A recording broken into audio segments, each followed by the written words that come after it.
Little Orpheus è un gioco disponibile su Apple Arcade. È un platform raffinato, divertente e ben realizzato. Le dinamiche tendono a ripetersi nel corso degli episodi, attualmente 9, ma con variazioni che consentono di proseguire comunque con piacere nel corso della storia. Solo sporadicamente ho avuto qualche piccolo problema con la precisione dei controlli touch. Queste che seguono sono alcune fasi di tutti i livelli fino ad oggi pubblicati. Buona visione.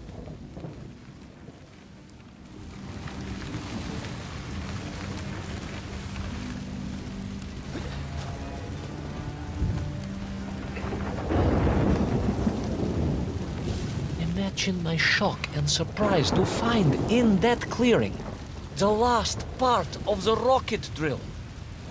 More shocking was the fact it had been ransacked. Someone had made off with the tools, the weapons, the rations, and the spare parts for the Pragviev. I began to suspect foul play. Perhaps little Orpheus was not lost at all, but stolen. All I could do was follow the trail further into Potonia.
Than listen to the ramblings of a man who claims he was swallowed by a whale.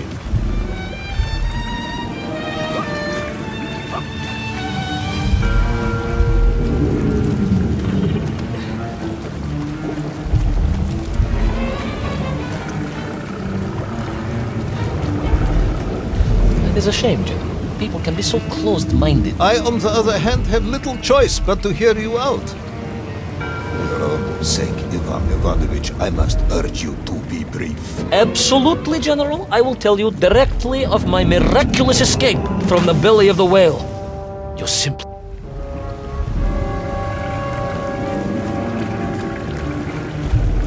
That is a shame, General. People can be so closed-minded. I, on the other hand, have little choice but to hear you out. For your own sake, Ivan Ivanovich, I must urge you to be brief. Absolutely, General. I will tell you directly of my miraculous escape from the belly of the whale. You simply won't believe what happened next. That is becoming a dangerously overused phrase, comrade.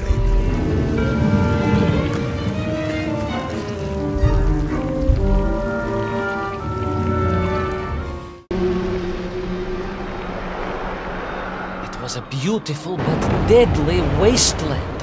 Freezing cold, brutally chilly, enough to kill a man in hours. Yet here you are. Indeed, General.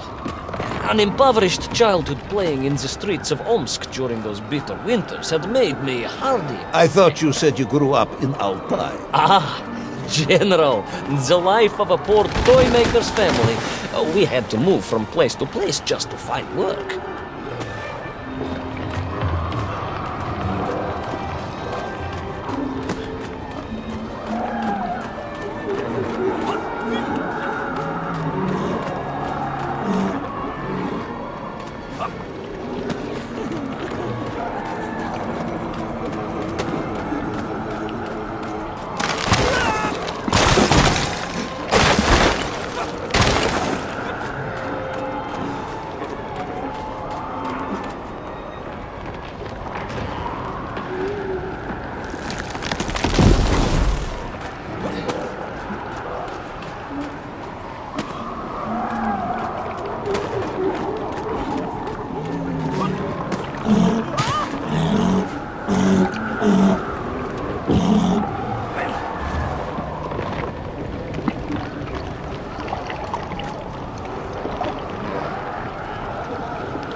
That is unfortunate, General. Once again, Comrade Pervalov, I must correct you. Unfortunate is losing one's car in a snowstorm. Unfortunate is booking opera tickets on your wife's birthday and getting the date wrong.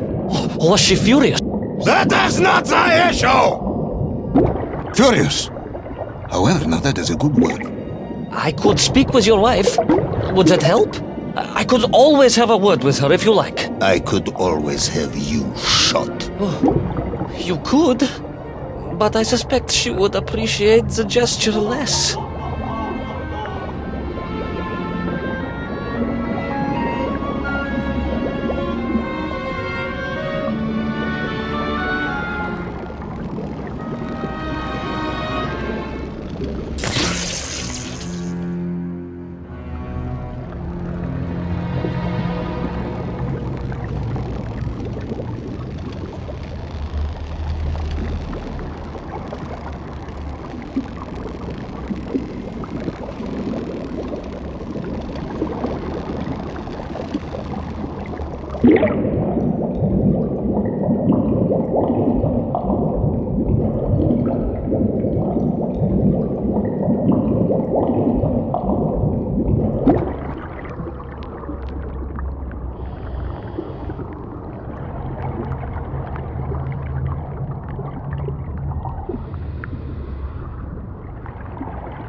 A kraken! A vast monster of the sea! A giant, humongous, many-armed electrical destroyer of ships and cities! Electrical? Electricity flowed along its whole...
Our determined yet disorientated hero end his days as socialist sushi? Will his daring exploits be cut tragically short by vengeful calamari?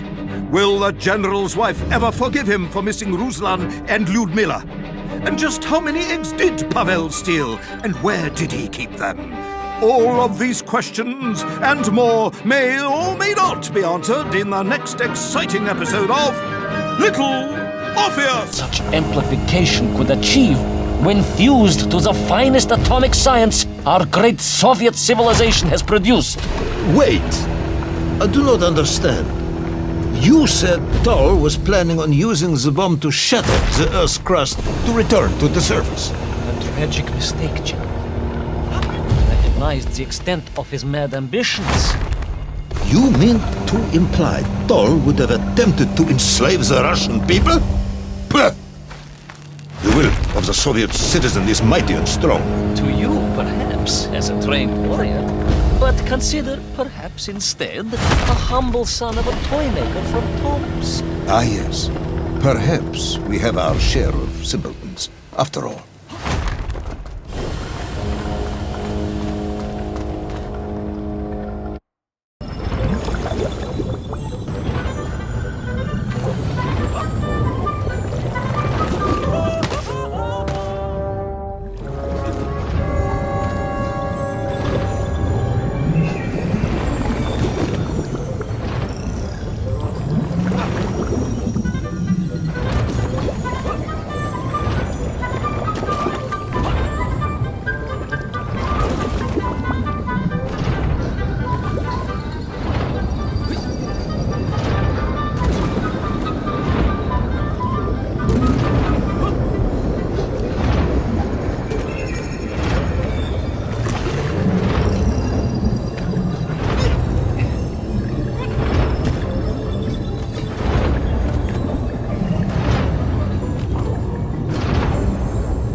Enough. No more Privalov. No more stories. No more lost worlds and space dogs. I'm full of it. It is nearly midnight, and you have not given me the adequate explanation for the whereabouts of little Orpheus and the atomic bomb. But, General, I am about to tell you what happened when I finally caught up with the villain Toll. I do not care, Tavarish.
And so, Toll was defeated.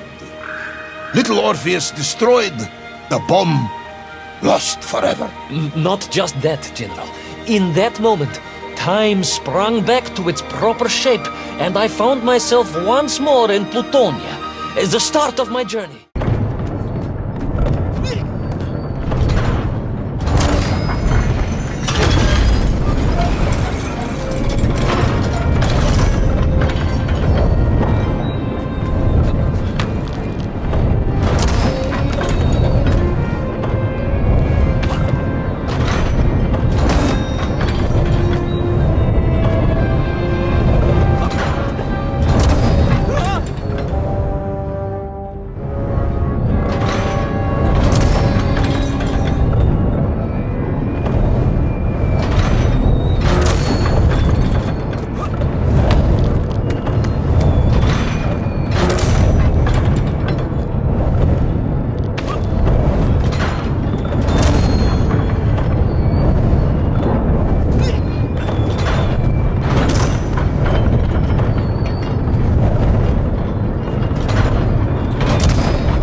High above, on the clock face, perhaps, with his radios and his crystals. If I could just reach him. But where was Toll? High above, on the clock face, perhaps, with his radios and his crystals. If I could just reach him. But where was Toll? High above, on the clock face, perhaps. Wants to travel. Sarcasm doesn't suit you. You don't have the tail for it. You do at least have a tail. Mind you, family gossip maintained that so did Uncle Rabliem. Although it was apparently little more than a stub, and a source of considerable discomfort and social anxiety for him. The question of whether or not Uncle Rabliem wagged his stub is very much off topic. What I am trying to say is that your upbringing on the streets of Moscow meant you never saw the blackened fields of Magnitogorsk. The sacrifices made by the valiant citizens of that industrial heartland, as they drowned in their own blight, even as they powered the state forwards. I was reminded of Magnitogorsk as I wandered through those fields of pipes and foundries, and I wept for the loss of innocence that so often goes hand in hand with progress.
was a miracle.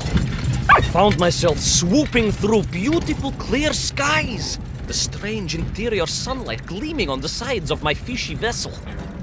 I heard birds clear their little throats and begin their wondrous gvalt, the wind gently humming on the fins. And then, all of a sudden, under it all... Well, you see, in my hurry, it didn't even occur to me to check how much fuel was carried in the strange craft. The horrible splutter, the engines choked and died. And suddenly we were plummeting downwards towards our doom.